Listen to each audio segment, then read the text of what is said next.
Good morning. How are you this morning? I'm just glad everything worked. Pretty amazing. Pretty amazing. Well, it's the first live stream of May. It's the second. I feel pretty good. I took off yesterday. It's weird. It's weird when you live stream every day and then you take a day off, you're like, I don't know. It's just a weird feeling. How are you? How's it going? I've got the live stream recording on my end. I mean, it's Monday morning and I've already thrown a bunch of emails to other people, so I'm waiting for them to. I just like to get out and work. And for some reason, if you do manual labor, it just takes all your, other work. It just eliminates it. It's nice. So that's what I did all weekend. I mean, if you're wondering, if you're not, this is the worst start of the live stream ever. And that's fine. Just add to it. I don't want to, it's funny to me. I went through, I like to look at the Google Trends, the search trends, and see what people are thinking about, or what they're searching for. But the stuff that was coming up was, I don't know, it just wasn't, today wasn't the day. And I know, I mean, even my voice, I mean, I can tell that everything is just, I don't know. It's going to be a little bit more low key than normal. And that's a good thing. Every once in a while, let's slow things down. Real estate wise, things were quiet this weekend. I had one person asked to go see a property. It's not even available until Tuesday, so we can't go to that. And so I didn't do that. And there's just nothing that really happened this weekend. I don't know if the buyers just got kind of tired or what, but I just had nothing. Some people leave on vacation and stuff like that. I mean, I know two people that were out of town, so whatever. But I was curious. I actually had a lot of responses on, from the website and from YouTube. I had 2 comments I got to take care of here this afternoon, after the podcast. Well, I'd like to get a podcast on. I did not get a podcast on any time last week. It was really depressing. Got to do better today, so I will. But anyway, I got two people commenting on my posts, and so I'll have to go and take care of that. And that's where we'll leave it. I think today will be like a compressed show, if that's such a thing. There's no need. I don't feel like the need to scream and yell, and it's just going to be really, really calm, I think. So that being said, if you don't know who I am, which is totally possible, my name is John Schenk. I am the founder and managing broker of Deerwood Realty in St. Louis, Missouri. We're a small residential firm, concentrating on helping buyers buy homes and helping sellers sell theirs. And that's what we do.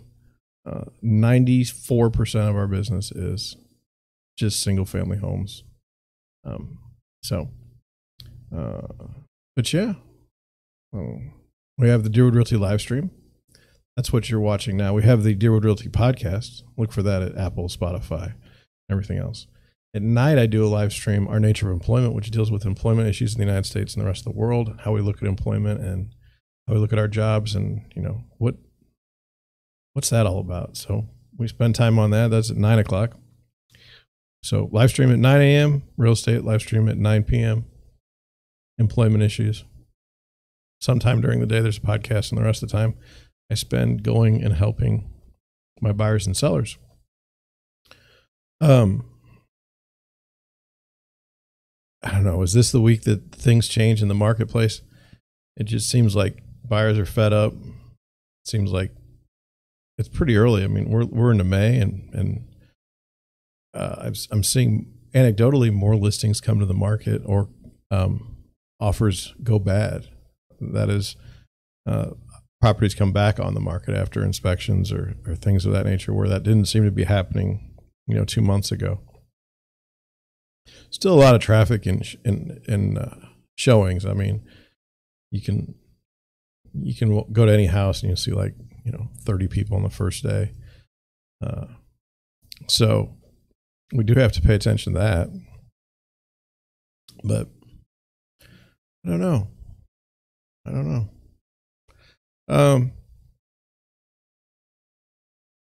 Yeah, I'm not really at a loss for words today. It's just,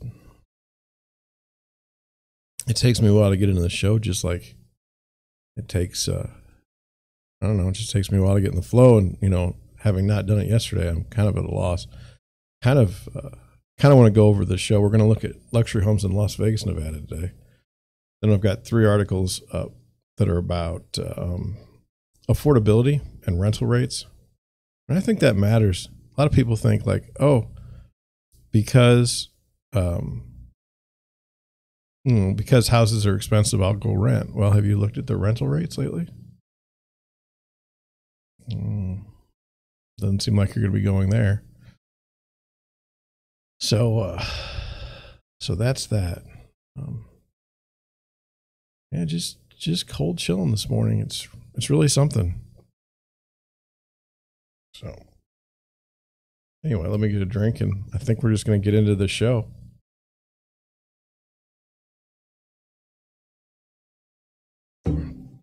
Oh, that felt good. Oh, okay. So, are you familiar with the monarchy? It's these people in Great Britain that are like supposed to be the heirs. They're the true kings of the world and all this stuff. And I don't know, like this one guy got married to a girl from like Toronto or United States, and now he lives here and he lectures us on, and the two of them lecture us on, climate change and all this crap. Meanwhile, the guy's born, never ever had to worry about money, at any point in his life. Just a fascinating group of people in their arrogance. That's all I'm going to say about that. And so I find it to be fascinating when people fawn all over them, and it's insanity. So anyway, saw this article come out and wanted to go over it with you. I thought it might be some fun for some relief. So here we go.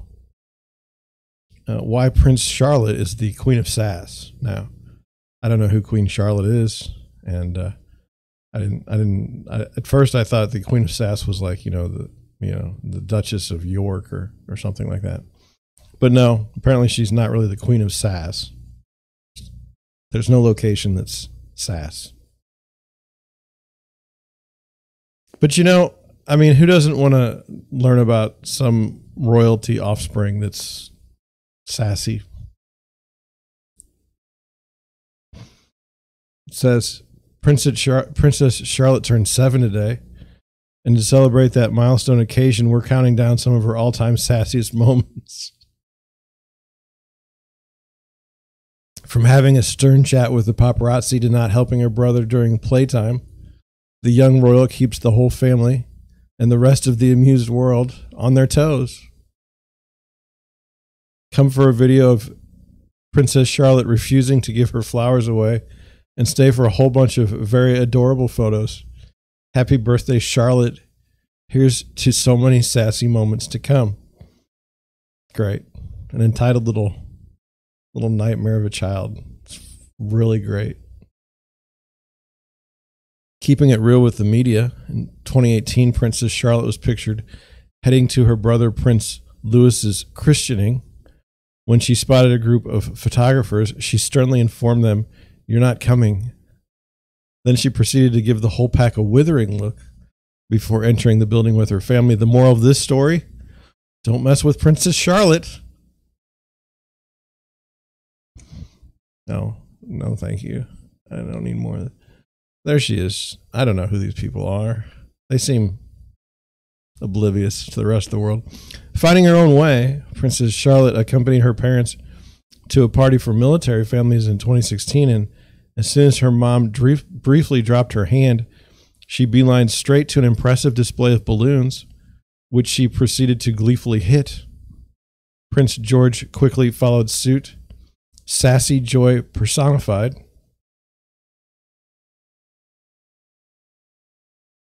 Sun's out, tongues out.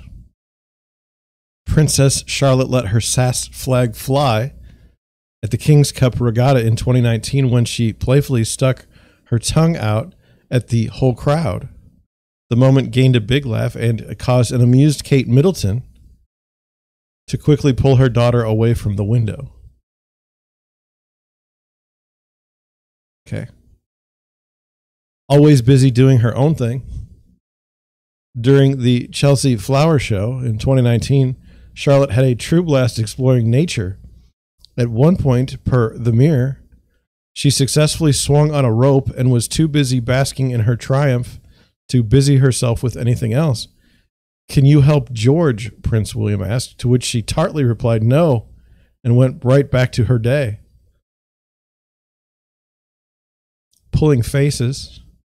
While attending a service commemorating Prince Philip's life, Charlotte spotted herself on the camera. And what do you do when you spot yourself on camera? You pull a face just like this one. Well done, Charlotte. Well done indeed. Don't try to take her flowers. While attending a Christmas service in 2019, Charlotte was handed a bouquet of flowers. She was clearly quite pleased with this gift because when someone tried to take it from her, she sternly said no. The expert waver. Prince Charlotte hasn't just mastered the royal wave, she's mastered the sassy royal wave. From the time she was a really young child, she got the whole pointing and enthusiastically waving down to a T, and later would offer some adorably vigorous waving after Prince Harry and Meghan Markle got married.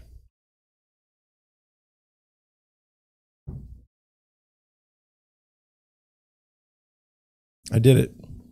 I literally just read an article about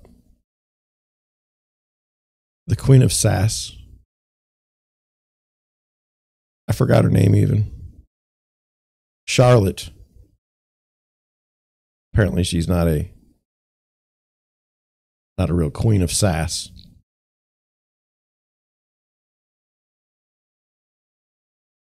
Wow.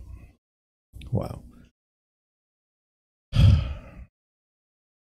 All right. Well, I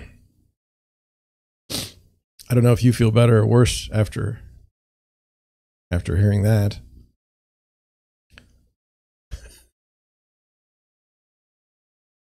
What does that have to do with real estate? Nothing. Absolutely nothing. I thought the article was interesting. I wasn't aware of, is it Princess Charlotte? Is she a princess? Yes, she's a princess. That's what they say. I thought you should know about it. If you didn't already, maybe you've got your Queen of Sass calendar, your Princess Charlotte mug or tumbler.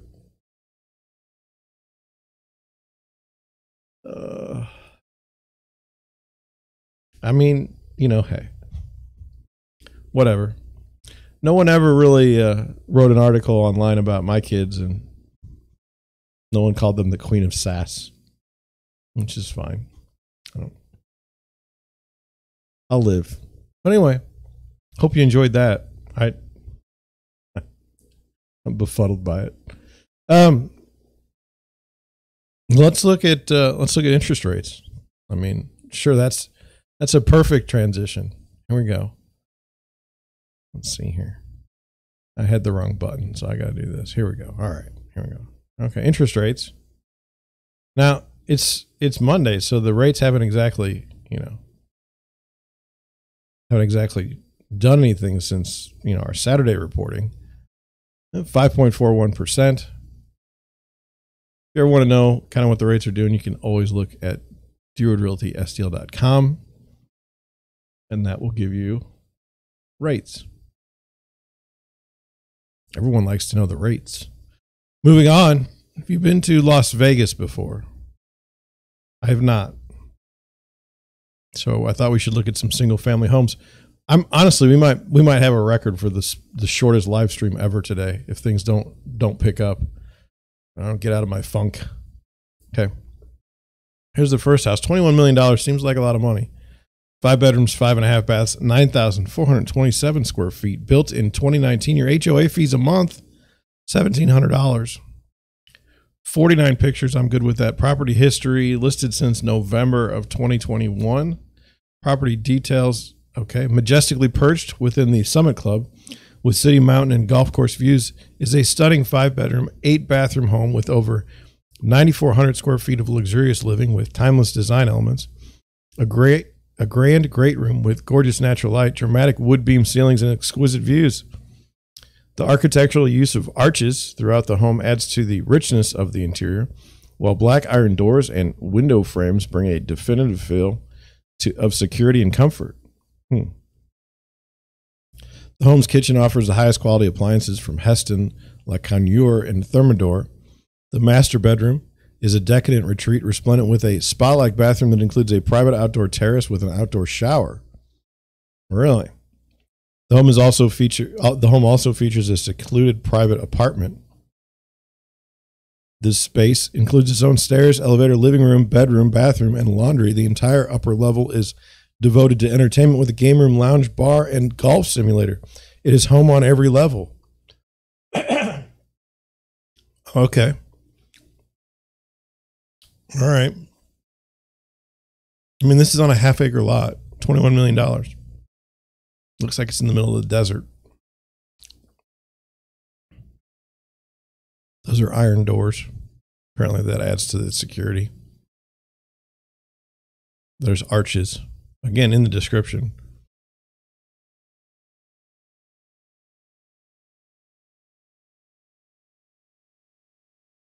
It's also empty.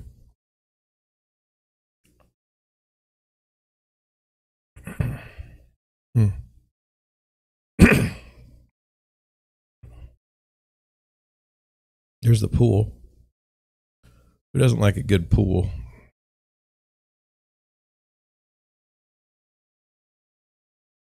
Do you know how miserable it would? It's all glass. Do you know how miserable it would be to clean that? Take all day.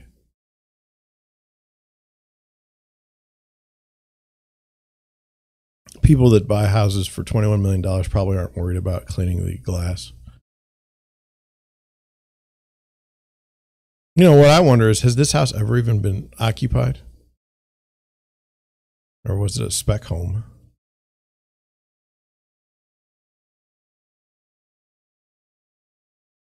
I think that's your golf simulator right there.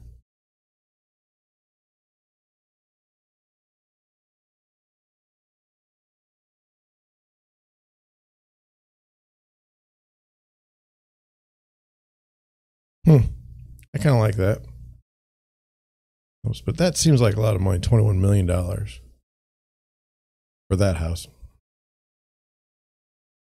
This house here, $12 million, $12.2 million, 5 bedrooms, 7.5 baths, 9,800 square feet, 17 days on the market. It's also on about a, half acre, a little larger lot. Built in 2009, property history. It hasn't been listed. Listed April 14th was the first time it's really been listed in a while. Elegance, function, and beauty are intertwined with outstanding views of the surrounding landscape in this superbly executed modern residence in the Ridges. The understated beauty of the home is enhanced by a vanishing edge pool. It serves as a perfect focal point for the large private rear yard with sweeping views of the golf greens. This area also features an outdoor kitchen and a bar, a uniquely designed linear fire pit, soaring stone colonnades that define several terraces, and a secluded children's play place.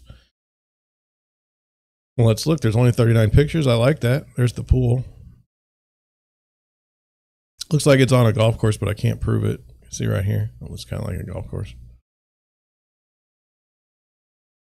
Yeah, there's like greens, which is cool. I like these pools that are like those infinity pools. I think those are pretty cool looking. Is that the front door? Hmm.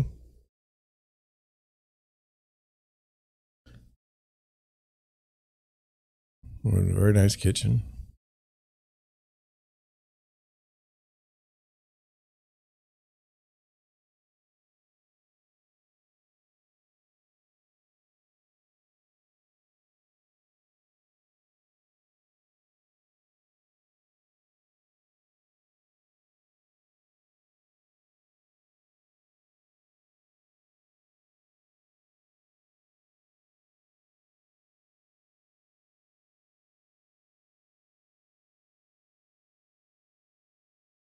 See, now I don't know which house is the house that we were looking at from this picture here.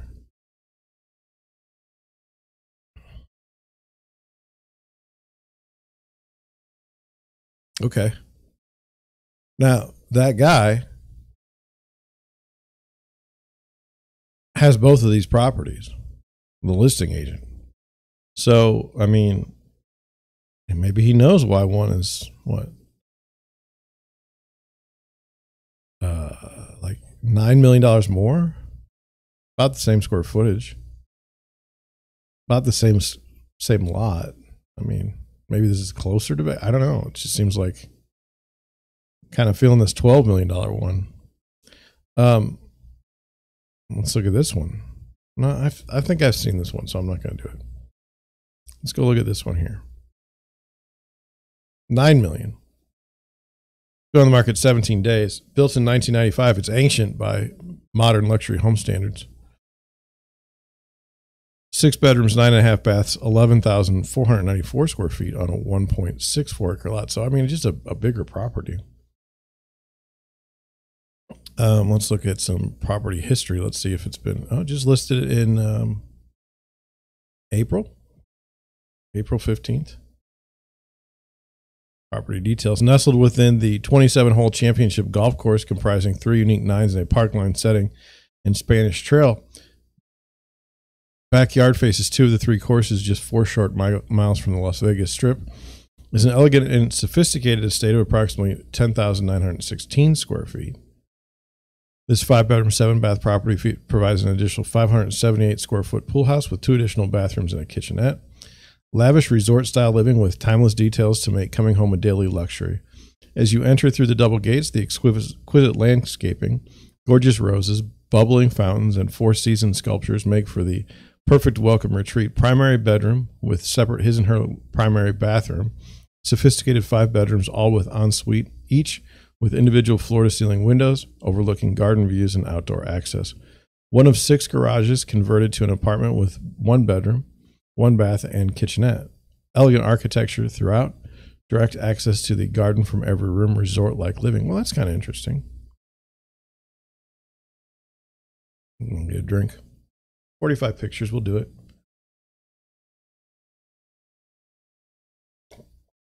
Oh. Well, actually, will we? I was like, do you even see the picture? I was just checking the chat, too. Nobody's there. All right, we're going to the front door. Now we're going here.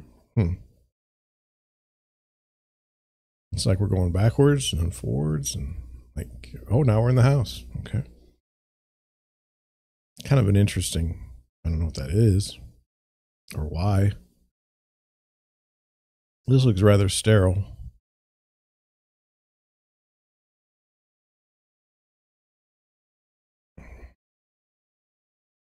Sometimes I wonder, like, who does the design of these homes? Does the homeowner, like, you know, go to Value City Furniture and like, hey, this looks nice. House is worth 10 million. I'm just gonna go and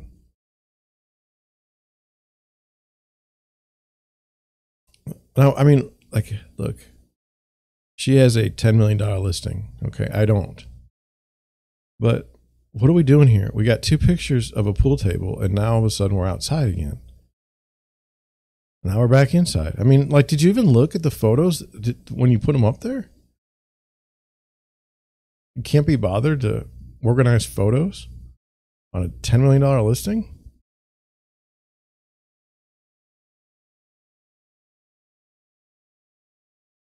What is this? Is this like Is that glass to keep? No, that's in the back. I was like, is that to keep you from getting to your sink?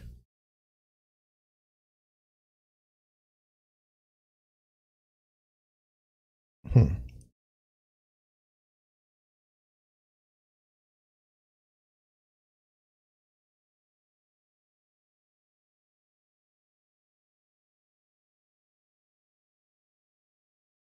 I mean, if that's what you're into, right? I just wanted to check my email. Okay, well, today we might do 3 stories. We might. And if we do, tomorrow I'm in bad shape. I'll have to do some more work researching articles for everyone. Well, let's get into it. I mean, you're busy, I'm busy. Let's get to it. So it says, this is from the Realtor magazine. It says skyrocketing costs pushing Americans to move. Well, that's interesting. Let's learn about it. It says, as inflation and costs rise, high cost areas may grow less attractive. As remote work trends and job listings both stay strong, more Americans are looking to more affordable areas to lower their costs. 32% of consumers surveyed by Redfin said they considered moving away from their hometown in the first quarter, a record high for the survey. For example, residents in high-priced coastal tech hubs showed the most desire among surveyed consumers to relocate. Many respondents said they could do so with their jobs being remote.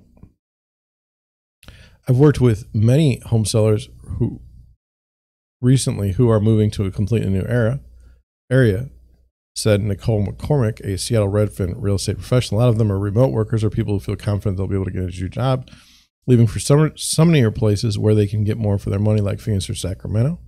There's also a pattern of selling and moving to the San Juan Islands, located a few hours away from Seattle. Those people are trading the city for a more rural, outdoorsy lifestyle, but homes are just as expensive. Now, I've read this article before from Redfin. Why is it in the Realtor magazine? Why didn't I catch this before I did the live stream this morning?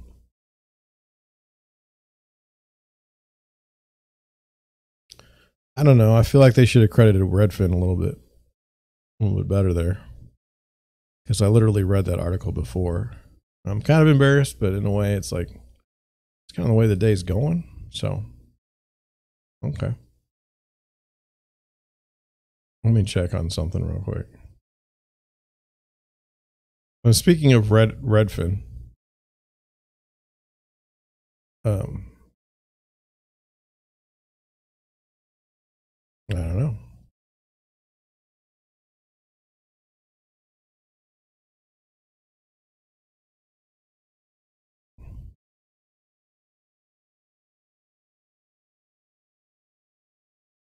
Okay, here we go.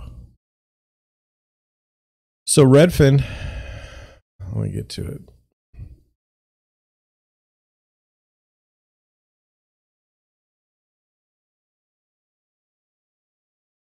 Let me get to it because I thought it was interesting. Like, I like Redfin. Like, as far as their reporting and their marketing, I think they do a good job.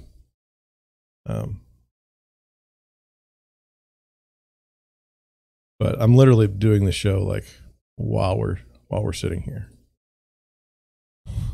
which probably isn't the best, but it is. It is what it is, right? Here we go.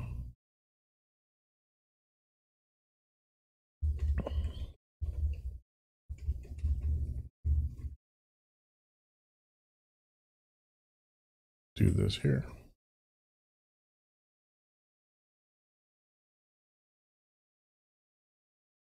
From working outside, my hands are swollen, and so my fingers are like not working like they should be. Okay. Where are you? Let's see where you're at. Okay, you're here. All right, let me go here.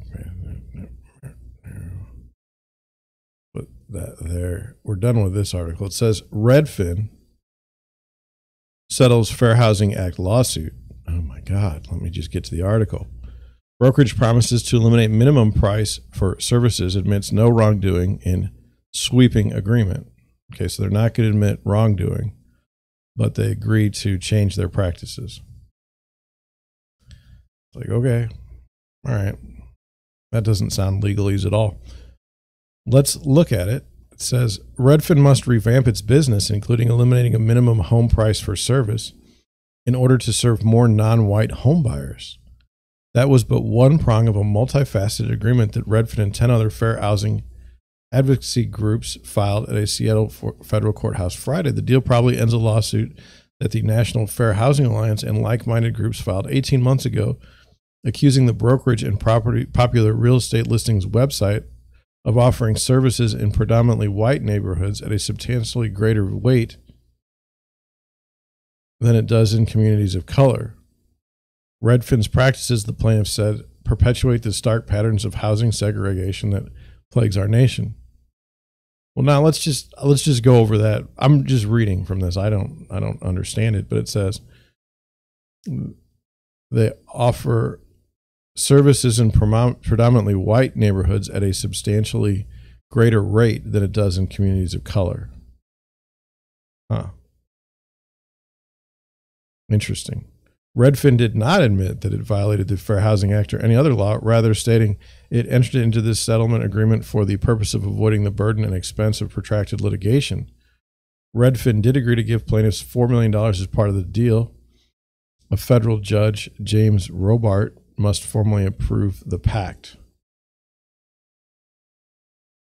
Time will tell whether the settlement meets its mission to serve more minority homebuyers or perhaps puts Redfin at a disadvantage compared to brokerages who have not faced the crosshairs of a Fair Housing Act lawsuit.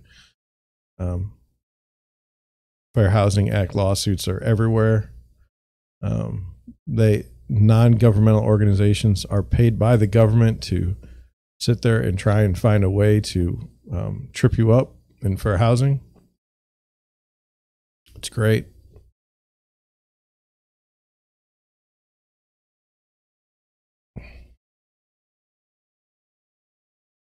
Let's continue. It says the settlement does let Redfin to continue the general practice of using price to determine whether to serve a customer, a Redfin spokesperson said. The company added that it is committed to fulfilling the Fair Housing Group's goals, even if it hurts Redfin's bottom line. Now, I don't understand this.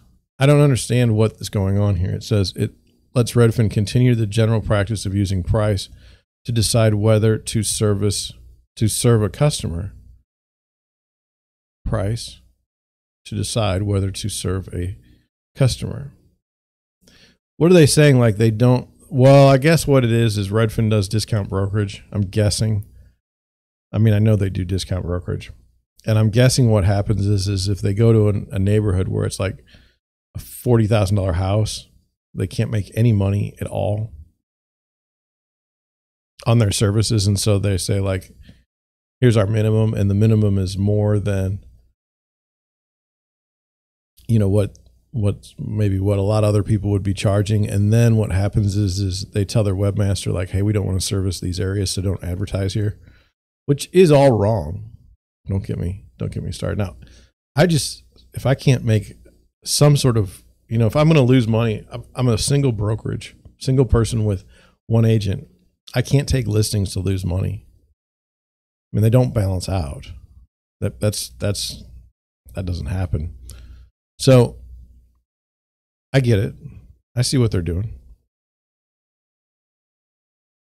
Let me scratch and then we'll get going some more here. It says our commitment to broadening the price range of the homes we can sell is why every year by design we lose money selling low-priced homes. As part of the settlement, we will increase our investment in serving buyers interested in low-priced homes in communities that have historically been underserved by the real estate industry.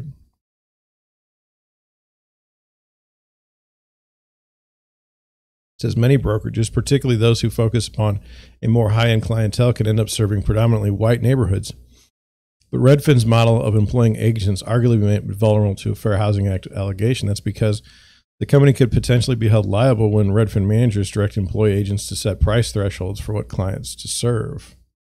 Under the agreement, Redfin must eliminate the use of a minimum home price for which it will not offer either the service of a Redfin employee agent or partner agents who take leads from Redfin in exchange for referral kickbacks if a deal is done. While the minimum price is eliminated, now, by the way, this is terribly racist. I mean, and they got away with it for how many years? A decade?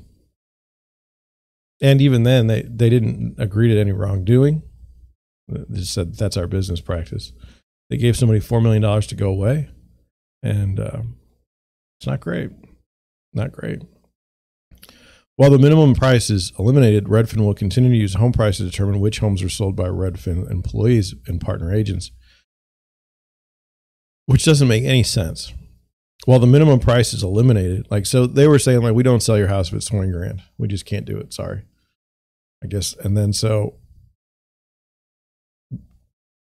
but in order to let home pricing play a role in leads to focus upon, Redfin must establish a monitoring and alert system that ensures price thresholds in white majority service regions are not less than thresholds in which a majority of the population is non-white.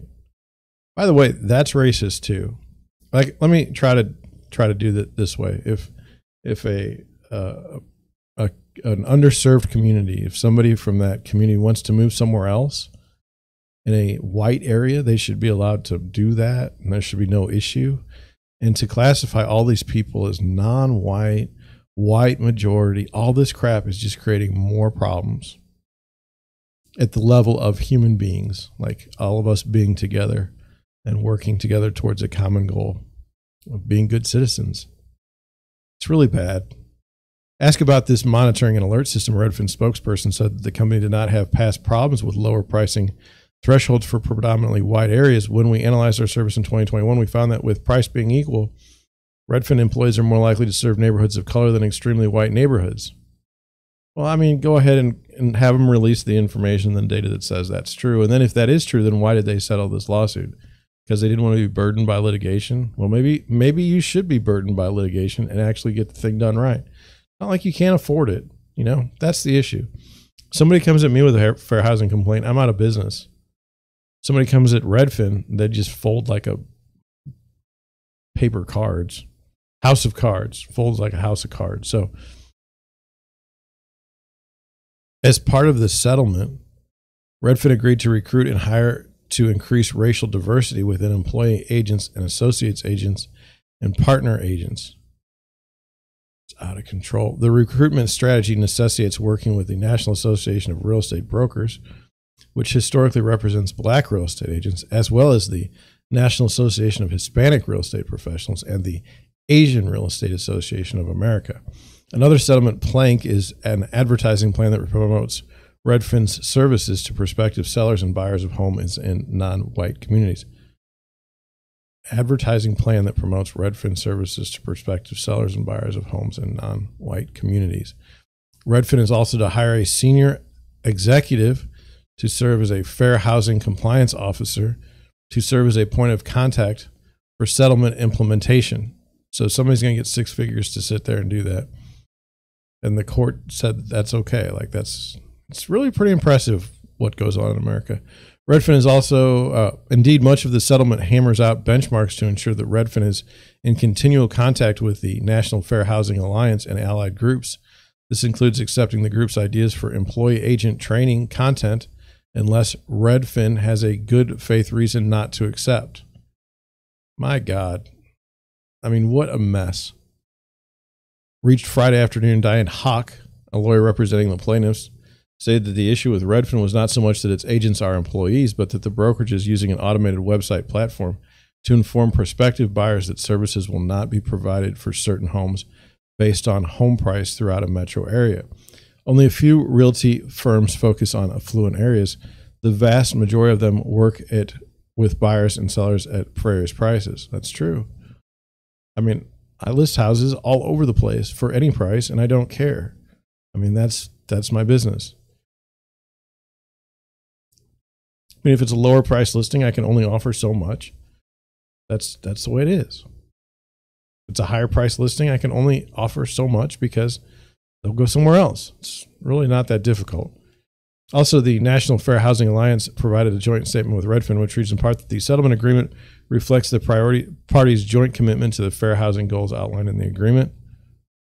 I don't know that the fair housing goals, I mean, this is ridiculous. I mean, to dictate who you hire in a business is hilarious to me. And that's the fair housing goals, is we're going to dictate who we hire.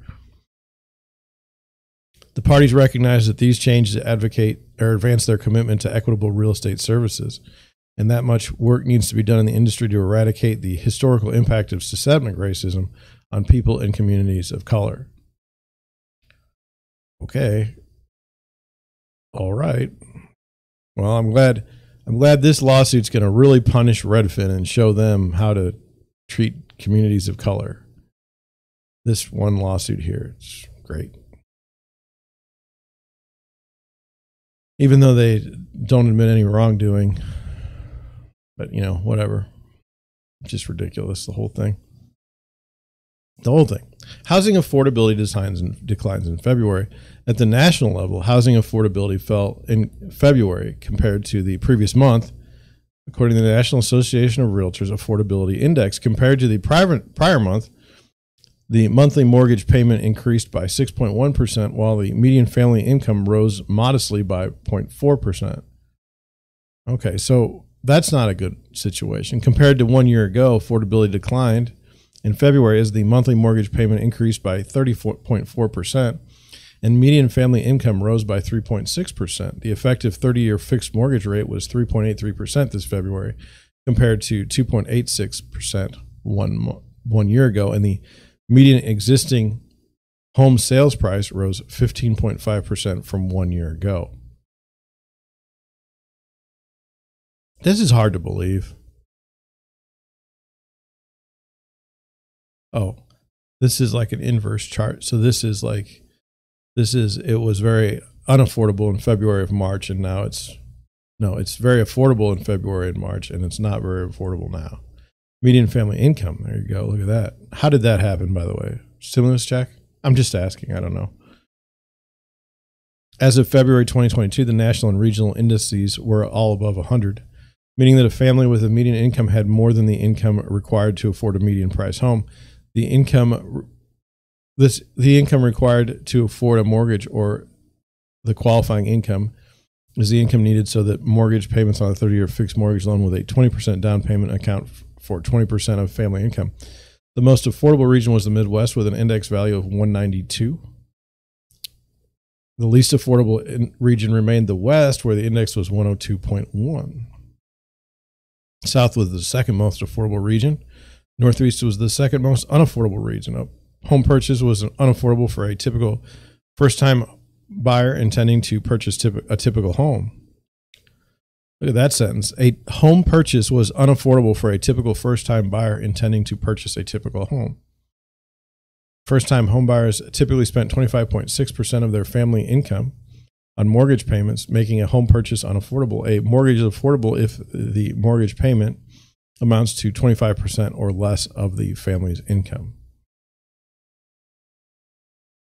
Not good. Housing affordability declined from a year ago in all four regions. The South had the biggest decline of 22.3%, the Midwest region experiencing a weakening in price growth compared to a year ago of 14.7%. The Northeast fell 14.5%, followed by the West, which had the smallest dip of 13.5%. Let me check my chat. Nobody's in the chat. Nationally, mortgage rates were up 97 basis points from 1 year ago. That's pretty terrible. Compared with 1 year ago, the monthly mortgage payment rose from $1,361 to $1,044, an increase of 30.9%.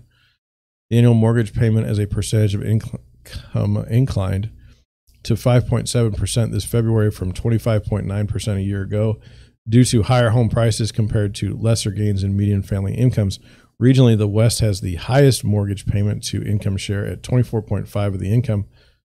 The South had the second highest share at 18.1%, followed by the Northeast with their share at 17.6%. The Midwest had the lowest mortgage payment as a percentage of income at 13%. Mortgage payments are not burdensome if they're no more than 20% of the income. It says, according to the Mortgage Bankers Association last week, mortgage applications decreased 6.3% from 1 week earlier. Credit availability declined in March. The challenges of buying a home continue as monthly payments increase with higher mortgage rates. First-time home buyers are having to deal with double-digit home price growth while incomes are trailing behind at 3.6%. What does housing affordability look like in your market? I don't know. It says, go look at this report. I'm not going to do that. I can tell you that houses are not affordable, and I don't need this article to tell me. I think I'm going to leave it at that. I'm going to leave it like right here, and we're going to talk about it. Let's talk about the journey of a home buyer in today's market. So I have people call me all the time. Someone calls me and says, "Hey, John, I'd like to buy a house. My wife and I, or my partner and I, are looking to purchase a home, and we don't want to spend more than $200,000. And I say, okay. Now, I know the prices of homes in the area, and I know that $200,000 is not a very big home. I mean, we're looking at, in St. Louis City, in the south side, $200,000 is going to get us maybe 700 square feet, 2-bed, 1-bath. That'd be good. So now we're already kind of in a bad spot. But then we go, so I say, can you get a pre-approval? You want to work to get a mortgage pre-approval? We do go and get the pre-approval, and then we go out looking for houses.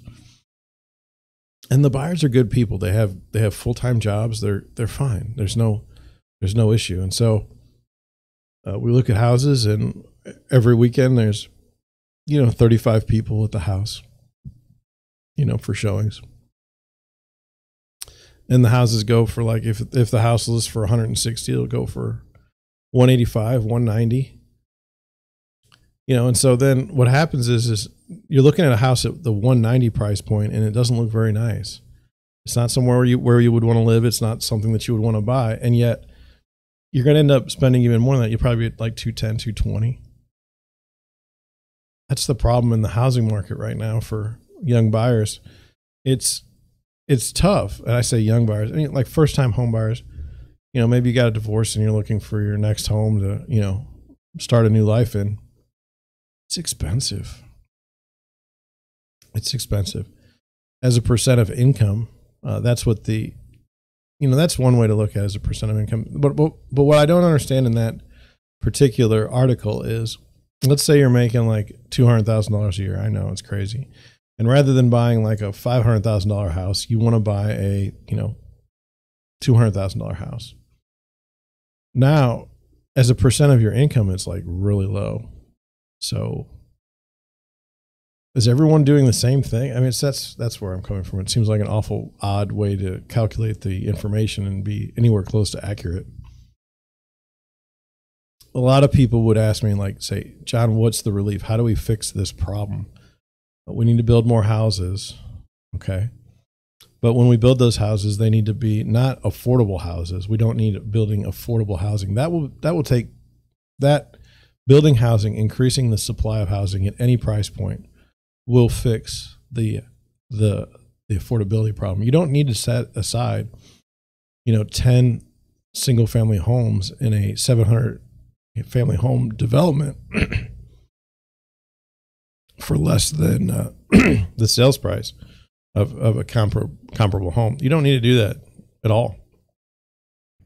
You just need to build a lot of houses. And you say, well, where's the available land to build these houses? American industry has pretty much been devastated. How many industrial places could be used for housing? A ton. But you got to increase the supply of houses. And then what do you have to do next? Well, we need to do something about interest rates. And what I mean by that is the Fed they screw with the housing market so bad. If they lower the rates, okay, then people buy more expensive houses because their money goes further. But then the prices go up. And so it's one chasing the other. Okay.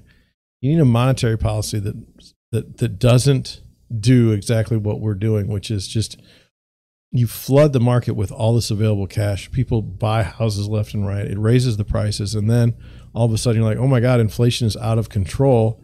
And you start trying to pull back. And by that time, the damage is already done. To see the numbers,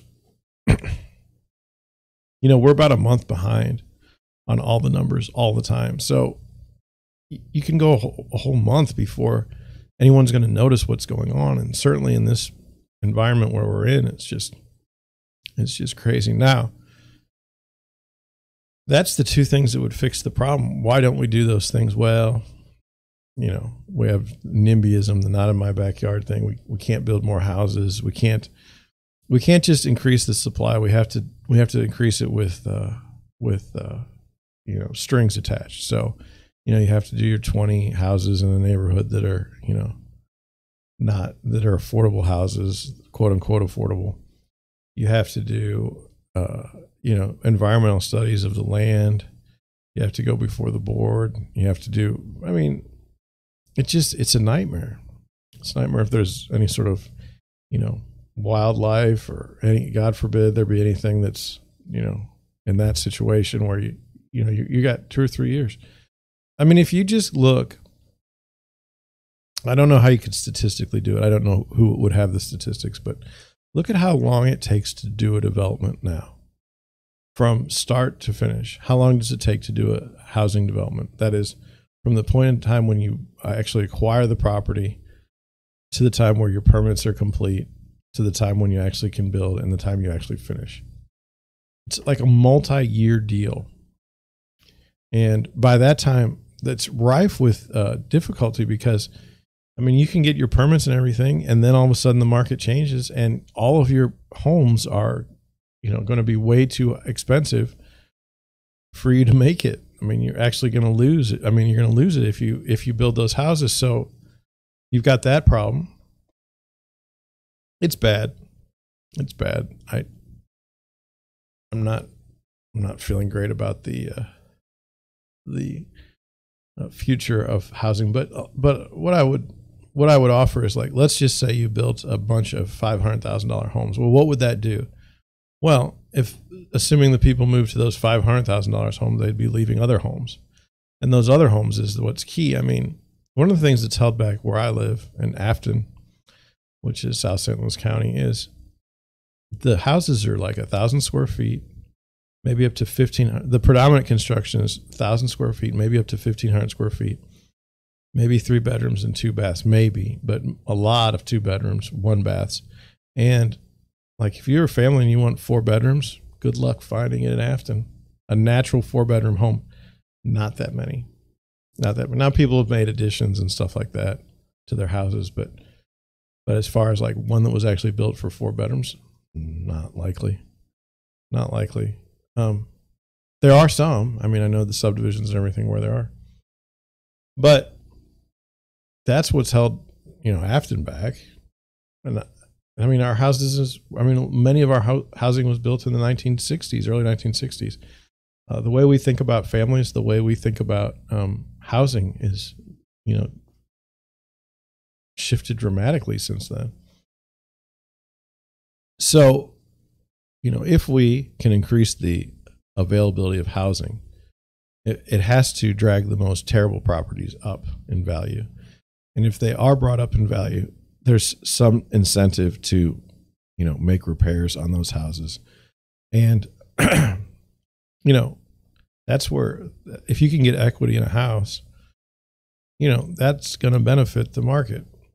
For example, when I bought my house, bought it for like $160, and it was like the most expensive house in the neighborhood that had sold, and people were like mad at me because I was going to raise their taxes.